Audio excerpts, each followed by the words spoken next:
శుక్లాంబరధరం విష్ణుం శశివర్ణం చతుర్భుజం ప్రసన్నవదనం ధ్యాయేత్ సర్వవిఘ్నోపశాంతయే అగజానన పద్మార్కం గజానన మహార్నిశం అనేకదంతం భక్తానాం ఏకదంతోపాస్మహే. ఓం గం గణపతయే నమః. ఓం శ్రీమాత్రే నమః. ఓం శ్రీ గురుభ్యోం నమః. మా ఆది ఆస్ట్రాలజీని చూస్తున్నటువంటి మీ అందరికీ, అలాగే విదేశాల్లో కూడా ఉంటూ నన్ను ఎంతగానో ప్రోత్సహిస్తూ, విదేశాల్లో వాళ్ళే కదండి, మీరు కూడా నన్ను ఎంతగానో ప్రోత్సహిస్తూ, అలాగే నా వీడియోలు కూడా చూస్తూ నన్ను ఎంతగానో ప్రోత్సహిస్తున్నారు. సో మీరందరికీ పేరు పేరున నా హృదయపూర్వక నమస్కారాలు.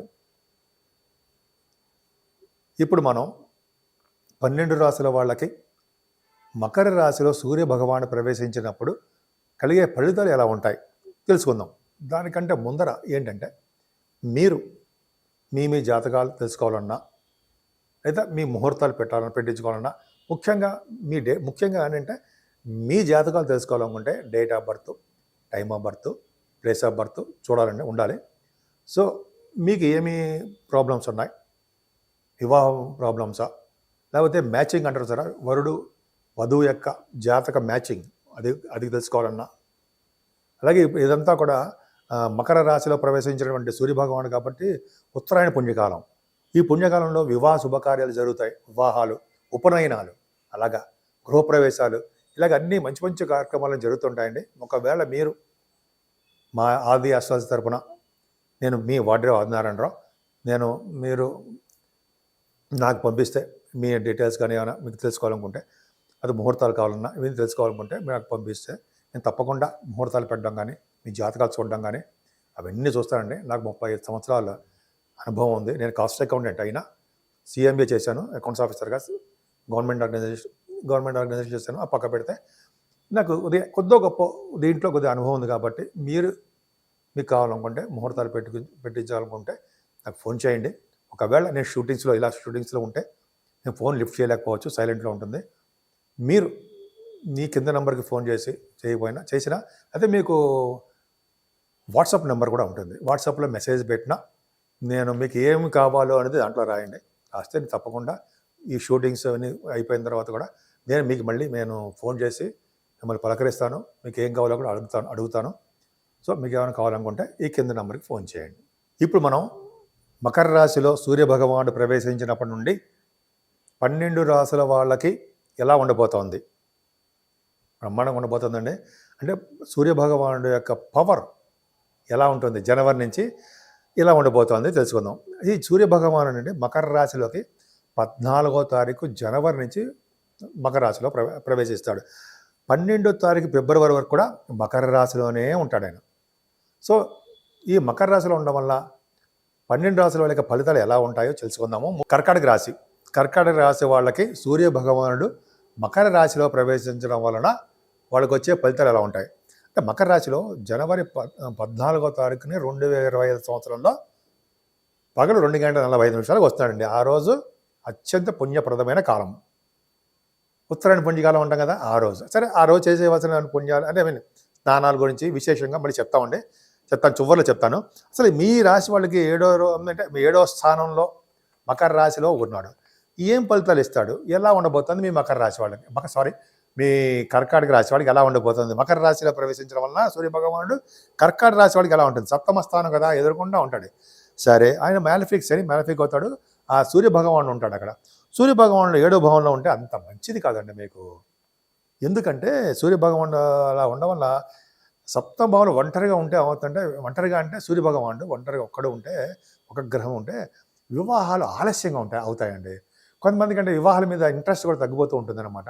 స్త్రీ ద్వేషను అయితే మొత్తానికి ఒక విధమైన చిన్న ప్రాబ్లమ్స్ ఉంటాయి వివాహంలో. కొద్ది ప్రాబ్లమ్స్, స్త్రీని ద్వేషించడం, అంటే ఇప్పుడిప్పుడే వద్దులే చేసుకుందాంలే పెళ్ళి అన్నట్టుగా ఉంటారు. కొంతమందికి అయితే సూర్యభగవాన్ 7వ స్థానంలో ఉంటే భార్య భర్త కూడా ఎడబాటు కానీ, దూరంగా ఉండడం కానీ జరుగుతూ ఉంటాయి. అంటే ఇప్పుడు మీకు అందరికి కాదంటే, మిమ్మల్ని భయపెడుతున్నట్టు కాదు, ఒరిజినల్ హారోస్కోప్లో చెప్తున్నాను నేను.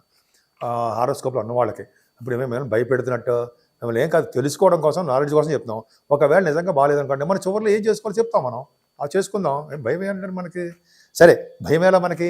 సరే, ఇదే చూస్తుంటే సూర్య భగవానుడు సప్తమ స్థానంలో ఉంటే మీరు విదేశాలకు వెళ్ళడానికి అవకాశం, అంటే ఇతర దేశాల్లో తిరుగువాడుగా ఉంటారు, అంటే తిరిగేవాళ్ళుగా ఉంటారు మీరు, అంటే విదేశ పర్యటన మీకు ఉంటుంది.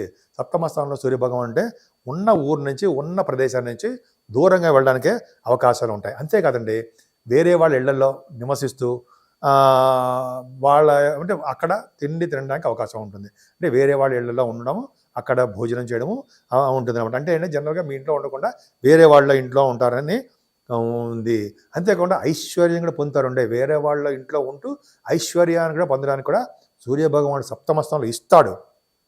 నేను చెప్తుంది కాదు, శాస్త్రం చెప్తుంది. ఇప్పుడు ఓల్డ్ బుక్స్లో నేను రిఫర్ చేసి చెప్తున్నా అంశాలు, ఇవి పాయింట్ అన్నీ కూడా అదిగే చూసి చెప్తున్నా.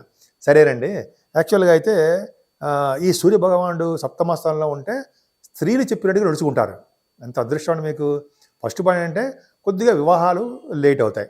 రెండో పాయింట్ ఏంటంటే స్త్రీ సప్తమ స్థానంలో ఉండడం వల్ల దూర ప్రాంతాలు, విదేశాల్లో, అంటే దూర ప్రాంత దేశాల్లో వెళ్ళడానికి అవకాశం ఉంది. మూడో పాయింట్ అంటే ఉన్న భూమిని, అంటే మీరు చేస్తున్న ఉన్న భూమి అంటే జన్మించిన భూమి నుంచి దూర ప్రాంతాలకు వెళ్ళడానికి అవకాశం ఉంది. నాలుగో పాయింట్ ఏంటంటే మీరు వేరే వాళ్ళ ఇళ్లలో ఉంటూ అక్కడ భోజనం చేస్తూ అక్కడ ఉండడానికి అవకాశం, భోజనం అంటే వేరే వాళ్ళ ఇళ్లలో ఉండడానికి అవకాశం ఉంది, ఇతరుల ఇళ్లలో నివాసం ఉండడానికి అవకాశం ఉంది. అలాగే మీకు ఐశ్వర్యప్రదం ఉండడానికి అవకాశం ఉందండి. అంటే ఐశ్వర్యప్రదం అంటే జనరల్గా మీకు డబ్బులు బాగా వచ్చేట్టుగా అవకాశాలు ఎక్కువ ఉన్నాయి. నాలుగో పాయింట్, స్త్రీలు చెప్పిన విధంగా మీరు వింటారు. స్త్రీ మూలకంగా ఐశ్వర్యప్రాప్తి. సప్తమ స్థానంలో రవి ఉంటే సామాన్యం కూడా ఏం కాదండి. అంటే జనరల్గా వివాహ శుభకార్యాల్లోనూ లేకపోతే వివాహాల్లోనూ కొద్దిగా ఇబ్బంది పడతారు తప్ప స్త్రీ మూలకంగా స్త్రీ మూలకంగా ధనప్రాప్తి కలుగుతుంది మీకు. అంటే మీ సిస్టర్స్ అవ్వచ్చు, మదర్ అవ్వచ్చు, భార్య గారు అవ్వచ్చు, తోబుట్టువులు అవ్వచ్చు, ఎవరైనా అవ్వచ్చు అండి. స్త్రీలు అంటే వీళ్ళని అర్థం, వీళ్ళే. వాళ్ళ వలన మీకు మంచి జరగబోతుంది. అంటే మీకు మీరు అన్నయ్యనో లేకపోతే భర్త గారనో మీకు ఐశ్వర్యం అంటే కోట్లు వస్తాయండి కాదు. మన కింద జనంలో ఎంత చేసుకున్నా అంత పుణ్యం వాళ్ళ ద్వారా మనకి వస్తుంది, సంతృప్తిగా ఉంటుందా, వచ్చింది కాస్త చాలా తృప్తిగా ఉండదా, అంతే. అంటే సప్తమ స్థానంలో ఉండడం వల్ల ఐశ్వర్యప్రదంగా ఉండడము, స్త్రీ మూలకంగా మనకి కలిసి రావడము, స్త్రీలు చెప్పేట్టు నడుచుకోవడము, స్త్రీల వలన ఎంత బాగుందండి, ఐశ్వర్యప్రదంగా ఉండడము జరుగుతుంది. అందుకనే మీరు ఎప్పుడు కూడా సూర్య భగవానుడి ప్రీతి కోసం ఏం చేస్తారండి, సూర్య నమస్కారాలు చేయరు, చేస్తారు కూడా. సరే, ఇప్పుడు మనం మీరు చెప్పాం కదా, అన్ని పాయింట్లు గుర్తున్నాయి కదా, అంటే గుర్తుంటే విన్నారు కదా. సరే, ఇప్పుడేంటి కర్కాటక రాశి వాళ్ళకి ఈ పుణ్యకాలం వస్తుంది కదండి, అంటే ఉత్తరాయణ పుణ్యకాలం వస్తుంది కదా 14వ తారీఖుని.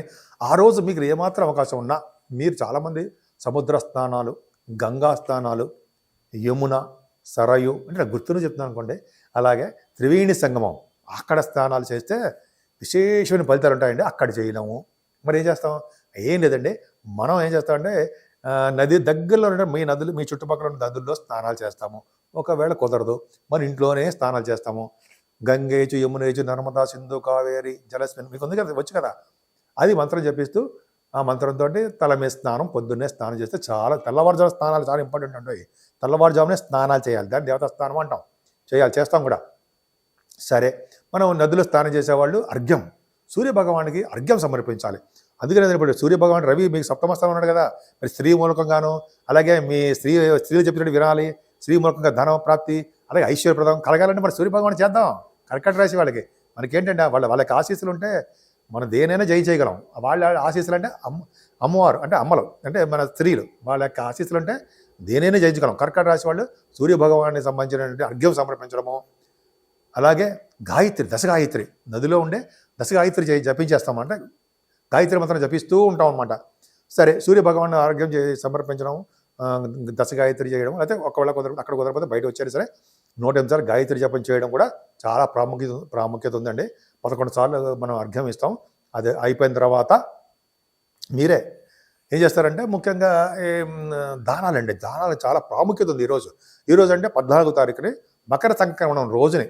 సో సంక్రాంతి అంటాం కదా, ఆ రోజు ఏంటంటే దానాలు చాలా ప్రాముఖ్యత ఉందండి. బంగారం దానం చేసే వాళ్ళకి అలా విష్ణులోక ప్రాప్తిని, బ్రహ్మలోక ప్రాప్తిని నేను చదివానండి.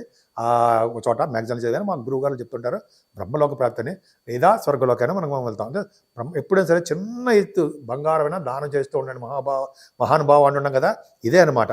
ఈరోజు సూర్య భగవాను మకర రాశిలో ప్రవేశించే రోజు పుణ్యం. సరే, అది బంగారము, వెండి, వస్త్రాలు, సద్బ్రాహ్మణుడికి, వేద పండితులకి వస్త్రదానం చేయడం వలన అమితమైన పుణ్యం కలుగుతుంది.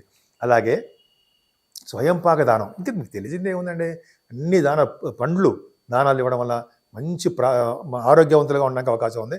సో ఈ విధంగా మీరు గాయత్రి మంత్రం చేస్తూ గాయత్రి ఉపాసన చేయడం వల్ల చాలా అద్భుతమైనటువంటి ఫలితాలు దక్కుతాయి. ఇలా చేయడం వల్ల అంతేకాకుండా ఈరోజు దేవాలయాలు కూడా దర్శించాలి, దేవాలయాలు సందర్శించాలి. ముఖ్యంగా సూర్యభగవాన్ దేవాలయం సందర్శించడం వల్ల, సూర్యభగవానుల దేవాలయంలో శుభ్రపరచడం వల్ల, శుభ్రపరచడం అంటే తుడవడము, లేకపోతే ఎక్కడ ఏదైనా డస్ట్ అది కనిపిస్తే పక్కన పెట్టడము చేయడం వల్ల చాలా చాలా మంచి ఫలితాలు వస్తాయి. ఆ ఒక్కరోజే కాదండి, ఆ ఒక్కరోజు అంటే 14 తారీఖు ఒకరోజే కాదు, మీరు ఏ టెంపుల్స్కి వెళ్ళినా, ఏ దేవాలయాలకు వెళ్ళినా కూడా శుభ్రపరచడం అనేది చాలా ఇంపార్టెంట్. వాళ్ళు ఎవరు స్కావెంజర్స్ చేస్తారు, మనం నామోషి అని పడకూడదు, వాళ్ళే చేయాలి, మనం చేయకూడదు కాదు. మనకి నామోషి వద్దండి, మనం ఎప్పుడు స్వేచ్ఛగా ఉంటాం కదా, మనం చూసి 10 మంది ఫాలో అవుతుంటారు. మనం చూసి కాదు సార్, నేను మా గురుగారు చెప్పింది చెప్తున్నా. అంటే దేవాలయం శుభ్రం చేయడం వల్ల మనకి పుణ్యము. ఎవరో చూస్తారు, ఏదో అనుకుంటారు, మనం ఏం అనుకోకర్లా, మనం మనం వెళ్ళిపోదాం, మన చుట్టూ 10 మంది వస్తుంటారు మనతో పాటు. సరే, అది పక్కన పెడతామండి. ఏదేమైనా సరే మీరు ఏ దేవాలయాలకు వెళ్ళండి, మంచి బ్రహ్మాండంగా ఉంటుంది. ముఖ్యంగా సూర్య భగవానికి ఆశీస్సులు కలగాలంటే ఏ దేవాలయాలకైనా వెళ్ళి ముఖ్యంగా దండం పెట్టుకోండి, సూర్య భగవానికి ఆశీస్సులు పొందుతారు. ముఖ్యంగా మీరు ఐశ్వర్యప్రదంగా ఉండడానికే ఎక్కువ అవకాశాలు ఉన్నాయి.